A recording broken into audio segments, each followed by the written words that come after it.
Hello students, welcome back to Commerce with Natasha. So in last video, we have discussed principles of management, first 5 principles of management. आप जाके पढ़ो वो और उसके बाद इस वीडियो को सुनना.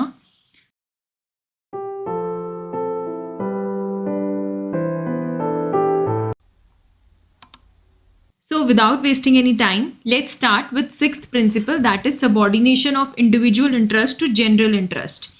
सबॉर्डिनेशन ऑफ इंडिविजुअल इंटरेस्ट और जनरल इंटरेस्ट का मतलब क्या है? अब इस प्रिंसिपल के अकॉर्डिंग क्या कह रहा है फियोल? वो कह रहे हैं कि आपका जो ऑर्गेनाइजेशन का गोल है वो हमेशा सुपरसीड करना चाहिए किससे? इंटरेस्ट ऑफ इंडिविजुअल से, इंटरेस्ट ऑफ एम्प्लॉयज से. तो एक ऑर्गेनाइजेशन में क्या होगा? Are working with same objective, all the employees are working with same objective and there is always an objective of organisation. देखो इसको ना हम 2 ग्रुप्स में डिवाइड कर सकते हैं. एक तो हो गया एम्प्लॉयज़ का, एक हो गया ऑर्गेनाइजेशन. तो अब ये 2 चीज़ें अलग अलग कह रहे हैं. इन दोनों के जो गोल हैं वो सेम डायरेक्शन में होना चाहिए और हमेशा सुपरसीड हम किसको करेंगे? एक इंडिविजुअल के गोल को. मतलब हम इसको सुपरसीड करके ऑर्गेनाइजेशन गोल को आएंगे. अगर दोनों के गोल्स इन केस अलग हो जाते हैं तो what we will do is we will ignore the goals of objectives of individuals, that is employees, and we will proceed with the goals of organization. क्या कह रहे हैं?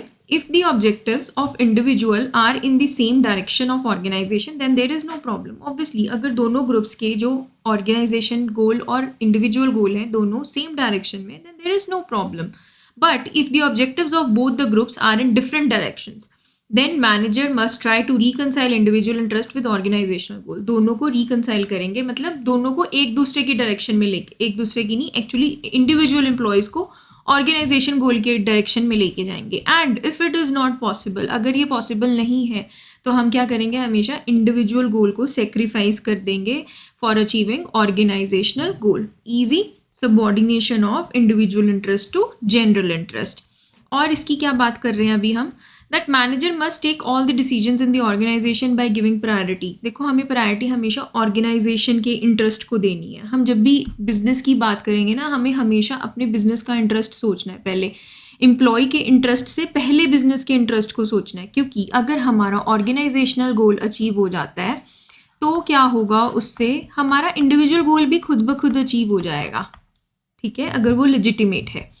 तो फॉर एग्जाम्पल के लिए देखो, कहते हैं before buying raw materials the manager must compare the prices and qualities of all the supplier. मैं क्या करूँगी? जितने मार्केट में सारे सप्लायर्स हैं उन सबके प्राइजेस को और उनकी क्वालिटी को क्या करूँगी? कंपेयर करूँगी. इंस्टेड ऑफ मैं क्या करूँ? मैं अपने किसी रिलेटिव को ऑर्डर दे दूँ रॉ मटेरियल का. नहीं, मैं अपनी पावर का मिसयूज़ नहीं कर सकती. मुझे क्या करना है? हमेशा अपने ऑर्गेनाइजेशन के इंटरेस्ट को प्रायोरिटी देनी है. अब इसके पॉजिटिव इफेक्ट्स क्या होंगे? Obviously achievement of organisational goal, क्योंकि हम सबॉर्डिनेट कर रहे हैं इंडिविजुअल इंटरेस्ट को. Second, coordination between individual and organisational goal.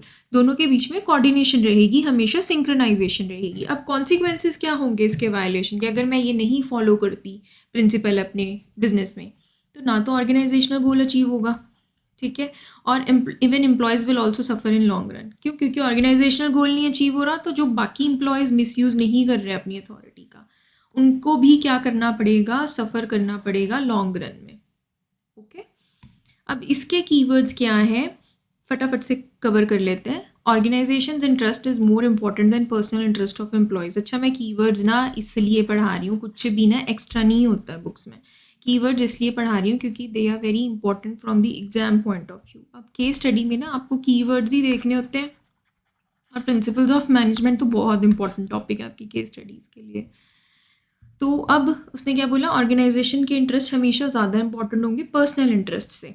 While taking decisions managers must give priority to benefits of organisation. हमें किसके बेनिफिट को प्रायोरिटी देनी है? ऑर्गेनाइजेशन के बेनिफिट को, ना कि पर्सनल बेनिफिट को. Third, try to achieve personal goal with organisational goal not by sacrificing organisational goal. क्या कह रहे हैं? हम ट्राई करेंगे, वही हमने कोऑर्डिनेट करना है दोनों के इंटरेस्ट को. हम हमेशा क्या ट्राई करेंगे कि हम अपने ऑर्गेनाइजेशनल गोल को भी अचीव करें और इंडिविजुअल गोल को भी अचीव करें. Next, managers should not take unfair decisions by taking bribes. हमें रिश्वत नहीं लेनी है. ब्राइब्स मतलब रिश्वत नहीं लेनी है. और कोई बेनिफिट नहीं देना अपने रिलेटिव को, but decision must be for benefit of organisation. हमेशा ऑर्गेनाइजेशन के इंटरेस्ट में होना चाहिए, मुझे हमेशा अनफेयर डिसीजन लेना है as a management. Employee must sacrifice their leaves और attending family function if organisation need the presence of employee. अब ये याद रखना आपको कि ये किसकी बात है, क्यों, क्योंकि देखो ये इंडिविजुअल इंटरेस्ट हो गया। अब मेरे को अगर ऑर्गेनाइजेशन को क्या करना है, किसी को इंपॉर्टेंट प्रोजेक्ट डिलीवर करना, और मैं उस प्रोजेक्ट की हेड हूँ, मेरे घर में मेरी बहन की शादी है, तो मैं हम उस चीज़ को क्या करूँगी, सेक्रीफाइस करूँगी, उस फैमिली फंक्शन को अटेंड करना, वहाँ पे छुट्टी लेना। क्यों, क्योंकि मेरा ऑर्गेनाइजेशन का गोल ज़्यादा ज़रूरी है। ओके, तो मैं अपने इंडिविजुअल गोल को सेक्रीफाइस कर रही हूँ, समझ गए हो। अब हम 7th प्रिंसिपल की बात करते हैं, that is remuneration of person. Remuneration का मतलब होता है समथिंग इन रिटर्न। जब भी हमें कुछ रिटर्न की बात हो रही है, समथिंग इन रिटर्न, अब हमें एम्प्लॉयज़ को इन रिटर्न कुछ देना है, क्या देना है, उनकी रेम्यूनरेशन। रेम्यूनरेशन में उनकी वेजेस, उनकी salaries, incentives, everything comes under remuneration, कुछ भी उनको रिटर्न में देना। सो अब इस प्रिंसिपल के अकॉर्डिंग क्या कह रहे हैं, जो ऑर्गेनाइजेशन है मस्ट बी पेड फेयरली और adequately to give them maximum satisfaction. अब हमें उन्हें क्या करना है, उनको फेयरली पे करना है और एडिक्वेटली मतलब इनफ पे करना है कि उनको उनकी मैक्सिमम सेटिस्फेक्शन रहे। अब वो हम कैसे पे करते हैं, अब एटलीस्ट वो अपना स्टैंडर्ड ऑफ लिविंग अफोर्ड कर सके, रीजनेबल स्टैंडर्ड ऑफ लिविंग हो, at the same time it should be with in the paying capacity of the company. मतलब मुझे दोनों का ही देखना है, मुझे अपनी कंपनी का भी देखना है कि मेरी पेइंग कैपेसिटी के अंडर मुझे पे करना है। अब फेयर जो रेम्यूनरेशन होती है या वेजेस होती हैं वो कैसे डिटर्मिन होती हैं, वो होती हैं financial capacity of the concern, मतलब मेरी कंपनी की क्या फाइनेंशियल कैपेसिटी है, by keeping in mind the minimum wage act of government. अब गवर्नमेंट के मिनिमम वेज एक्ट के अकॉर्डिंग हमें कितना रेम्यूनरेशन देना है, the wages and salaries paid by the competitors. फिर मैं क्या करूँगी, मैं देखूंगी मेरे कॉम्पिटिटर्स कितना पे कर रहे हैं सेम काम के लिए, सेम स्किल्स के लिए, मैं इसी को बोलते हैं कॉम्पिटिटिव सैलरी देते हैं। फिर For example, if in a particular year the organization has earned more profit than apart from giving extra profit to shareholders and owners, अब मेरी कंपनी को इस साल एक्स्ट्रा प्रॉफिट हो गया, अब मैं उसमें से मेजर पार्ट या चलो एक्स्ट्रा जो पार्ट है मैं अपने शेयर होल्डर्स को और ऑनर्स को दे के, उसके अलावा मुझे क्या करना है, some part of profit must be given to employees, क्योंकि एम्प्लॉयज़ की मेहनत भी है, मैं उसका कुछ पार्ट क्या करूँगी, एम्प्लॉयज़ को भी दूंगी in the form of bonus. This will encourage and motivate to put more efforts and increase the profit of the company. इससे क्या होता है, उनको और मोटिवेशन मिलती है और एफर्ट्स डालने की। मैं आपको जैसे ना बहुत सारी कंपनीज होती हैं वो बोलती हैं कि जी हम आपको जितना प्रॉफिट होगा हम हर पर्सन को उसका 25% देंगे मैक्सिमम, अगर प्रॉफिट बहुत अच्छा होता है, अगर प्रॉफिट जैसा भी होता है तो कभी कभी वो 15% भी होता है, कभी कभी वो 10% भी होता है, तो बोनस बोल देते हैं उसको, इंसेंटिव बोलते हैं। अब पॉजिटिव इफेक्ट्स क्या होंगे, एम्प्लॉयज़ हमेशा मोटिवेटेड रहेंगे, ऑब्वियसली जितना अच्छा काम करेंगे उतने प्रॉफिट्स होंगे, उतना बोनस मिलेगा। Devotion and commitment of employees improve, उनकी डिवोशन, उनकी जो काम करने के लिए एक भावना है, एक जो मेहनत करने की उनकी कमिटमेंट है वो इम्प्रूव हो जाएगी। अब वायलेशन से क्या होगा, अगर वो नहीं ये फॉलो करते हम अपनी कंपनी में प्रिंसिपल, सो टर्नओवर बढ़ जाएगा एम्प्लॉयज़ का। क्यों, क्योंकि देखो मेरी कंपनी तो प्रॉफिट कर रही है, तो मैं क्या कर रही हूँ, वो सिर्फ शेयर होल्डर्स और ऑनर्स को दे रही हूँ, मैं अपने एम्प्लॉयज़ को कुछ नहीं दे रही हूँ, उसका पार्ट नहीं बना रही हूँ अपने प्रॉफिट्स का। तो वहाँ पे एम्प्लॉय क्या फील करेगा, डिसहार्टन फील करेगा, वो टर्नओवर मतलब छोड़ के चले जाएंगे आपकी फर्म को, टर्नओवर मतलब छोड़ के चले जाएंगे, लीव कर देंगे आपकी जॉब, ठीक है, चेंज कर लेंगे companies. Dissatisfaction and demotivation of employees, अब वो छोड़ के क्यों जा रहे हैं, क्योंकि उनको डिससेटिस्फेक्शन है, सेटिस्फेक्शन नहीं है, फिर उनको डीमोटिवेशन हो रही है, ठीक है। अब इसके कीवर्ड्स क्या होंगे हमारे, पे fair and adequate wages and salaries, मतलब रेम्यूनरेशन की बात हो रही है, पे fair wages so that employees can maintain minimum standard of living with increase in profit and prosperity of organization, increase employees salaries and wages also। अब हमें अपने प्रॉफिट के साथ साथ उनकी भी वेजेस सैलरीज इंक्रीज करनी है। Sharing of gains with employees remuneration में आएगा। Match with scientific principle of harmony not discord, अब ये थोड़ा डिफरेंट है। और pay as per financial capacity of our firm, ये हम कवर कर चुके हैं। Employees are not working only for happiness in organisation, they are working for remuneration, ये इसकी हमने बात नहीं की है, बट ये सिंपल है। जो एम्प्लॉयज़ हैं वो सिर्फ हैप्पीनेस के लिए काम नहीं कर रहे हैं, वो आपके फर्म में एक रेम्यूनरेशन के लिए भी काम कर रहे हैं। मतलब अगर आपको प्रॉफिट ज़्यादा होते हैं तो आपको उन्हें भी प्रॉफिट्स का हिस्सा बनाना है, और ये वाला point, match with scientific principle of harmony not Discord. अभी ये आपको याद रखना, अभी रेम्यूनरेशन वाला, क्योंकि अभी ना हम टेलर के जब प्रिंसिपल्स पढ़ेंगे, टेक्निक्स पढ़ेंगे, तभी आपको समझ में आएगा हार्मनी नॉट डिस्कॉर्ड क्या होता है। तो अब हमने क्या करना है, हमने मैच करके चलना है, मतलब मैंने डिस्कॉर्ड, मैंने लिंक नहीं खराब करना अपना, मैंने हार्मनी, मैंने यूनिटी के साथ रहना है अपनी ऑर्गेनाइजेशन में। उसके लिए मुझे उन्हें रेम्यूनरेशन फेयर पे करनी है। Okay, so 7th is done. Next is centralisation and decentralisation. Centralisation और decentralisation important, again important. Centralisation का मीनिंग क्या होता है, जब अथॉरिटी क्या होती है, कुछ ही हैंड्स में होती है फर्म में। और डिसेंट्रलाइजेशन का मतलब क्या होता है, जब मैं उस अथॉरिटी को क्या करती हूँ, हर लेवल पे या लेवल पे मैं क्या करती हूँ, लेवल्स पे, डिफरेंट लेवल्स पे इवनली डिस्ट्रीब्यूट कर देती हूँ अथॉरिटी को। पढ़ लेते हैं। Centralisation refers to concentration of authority और power in few hands at the top level. Top level के पास ही जो है वो पावर है ज़्यादा। और decentralisation means evenly distribution of power at every level of management.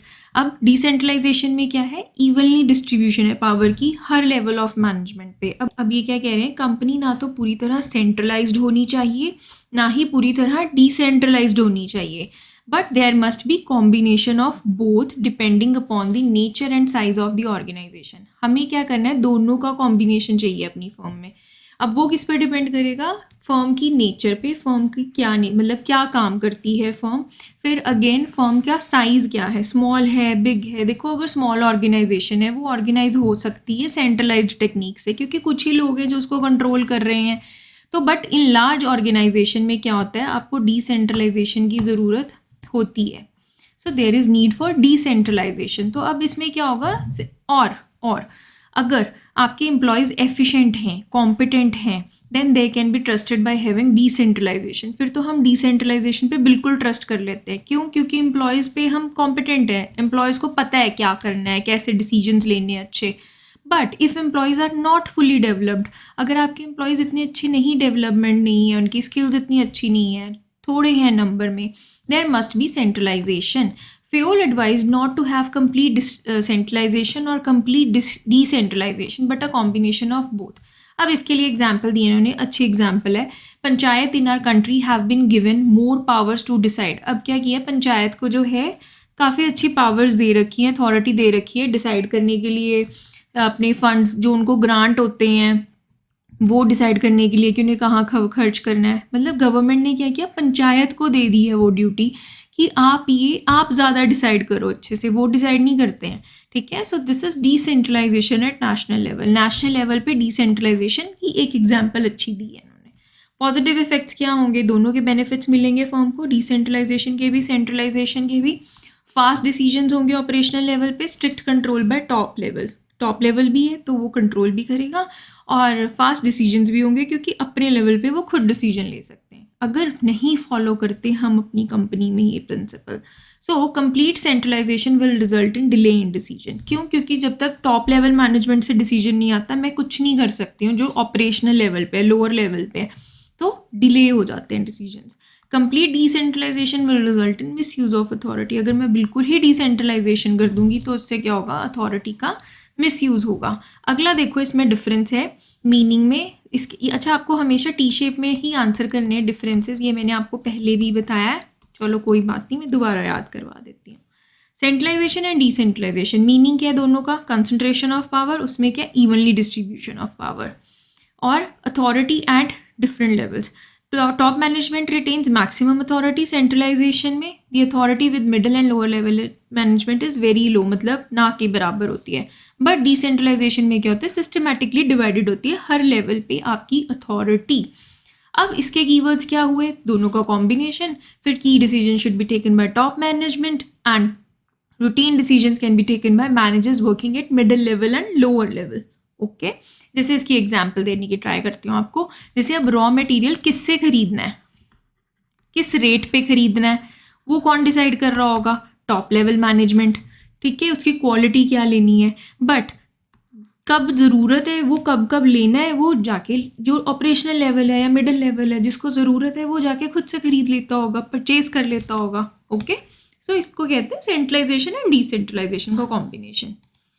Next our principle is principle of scalar chain. एक इसमें टर्म आएगी बड़ी important, that is gang plank. पहले हम स्केलर चेन डिस्कस करते हैं.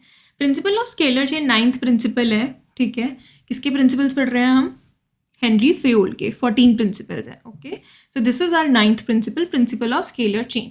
Scalar chain means line of authority और chain of superiors from highest to lowest rank. मतलब जो यहाँ बैठा है, this person is the highest rank in the organization. This person has the highest rank in the organization and these two has the lowest ranks. Okay, so अगर मैं नीचे से जाऊंगी ऊपर की तरफ तो अथॉरिटी बढ़ती जा रही है.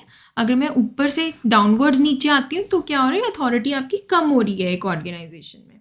सो Fayol insists that this chain must be followed strictly in the organization. कि ये strictly follow होनी चाहिए एक organization में. Every information must pass through every key of this chain. No skipping of any one key should be allowed. अब क्या कह रहे हैं? अगर कोई information हमें पास करनी है तो हर एक की तरफ से होके जानी चाहिए. हमें किसी भी लेवल पे उसको क्या नहीं करना है? स्किप नहीं करना है. सपोज अब ई ने जो है इंफॉर्मेशन ओ को देनी है, ई ने कुछ कॉन्टैक्ट करना है ओ से.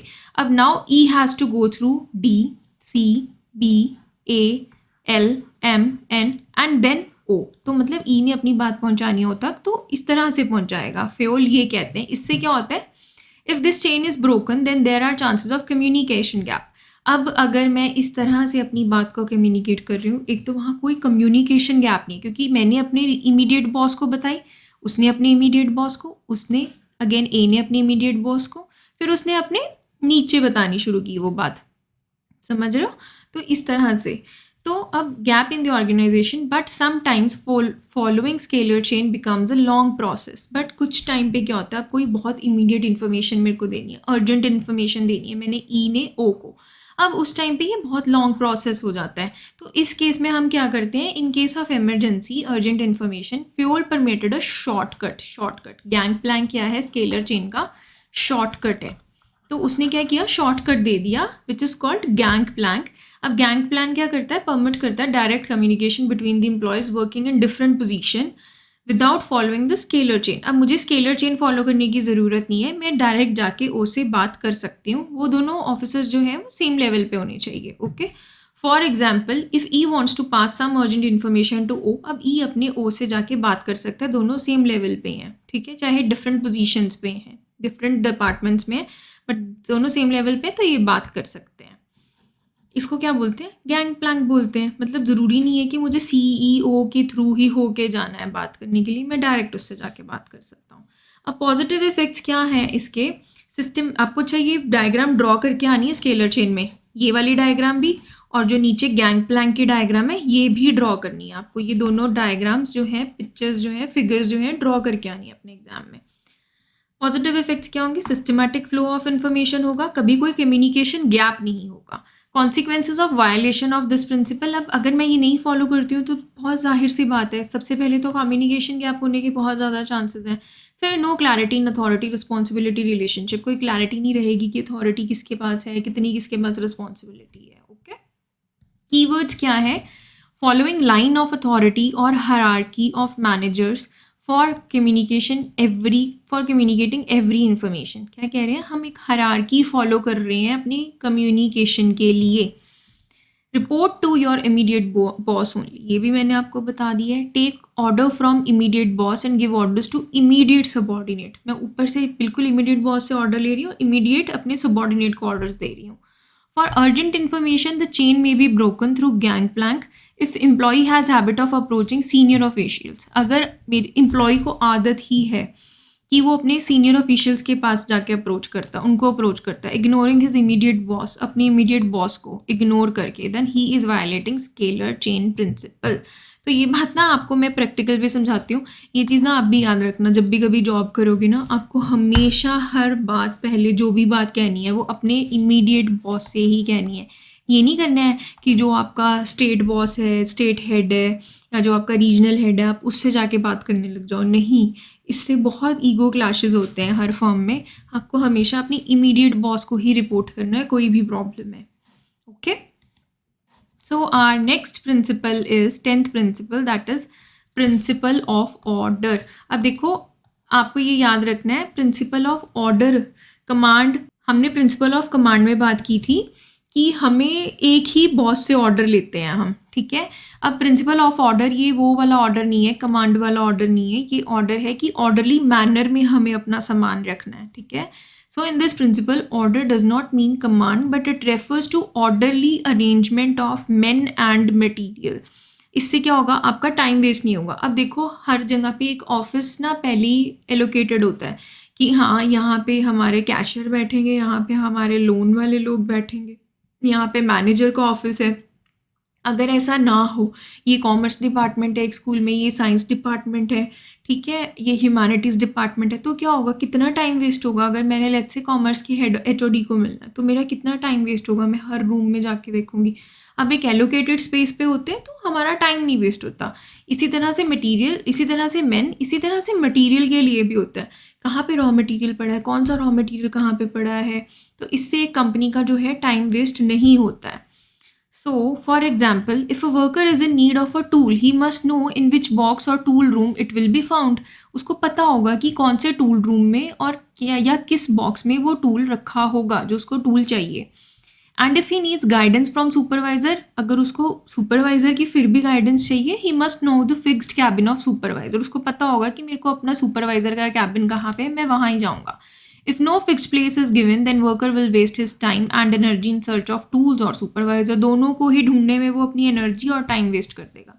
अब इसके पॉजिटिव इफेक्ट्स क्या हुए, कोई वेस्टेज ऑफ टाइम नहीं है। In search of man and material, मुझे पता है कहाँ सामान कौन सा पड़ा है और कौन सा इंसान कहाँ मिलेगा। Smooth and systematic working of organisation, smooth working होगी ऑर्गेनाइजेशन की, सिस्टमैटिक वर्किंग होगी। सो कॉन्सिक्वेंसेज क्या होंगे इसकी वायलेशन के, वेस्टेज ऑफ टाइम होगा, वेस्टेज ऑफ एनर्जी होगी, not able to contact the people at the right time. हो सकता है कि मुझे आज ही किसी से कॉन्टैक्ट करना ज़रूरी था, बट मैं उससे कॉन्टैक्ट नहीं कर पाई क्योंकि मैं उस पर्सन को ढूंढ ही नहीं पाई। ओके, अब इसके कीवर्ड्स क्या है प्रिंसिपल ऑफ ऑर्डर के।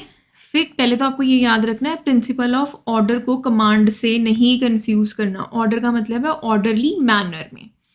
Fixed and right place for every man and every material, no wastage of time in search of a person or material, systematic and orderly arrangement of physical and human resources, fixed and right place for every employee, social order। अब ये दो words हैं keywords, ये याद रखना, social order और material order, ठीक है। ये दोनों किसके लिए, किसके रिलेटेड है, प्रिंसिपल ऑफ ऑर्डर से रिलेटेड है कीवर्ड्स ये। Okay, so this is it. हम बाकी के प्रिंसिपल्स अपनी नेक्स्ट वीडियो में कंटिन्यू करेंगे। और अगर आपके कोई क्वेश्चन है या कोई क्वेरीज हैं तो आप नीचे कमेंट सेक्शन में वो पूछ सकते हो या मुझे मेल कर सकते हो tashuskafe@gmail.com। मिलते हैं नेक्स्ट लेसन में। Thank you class.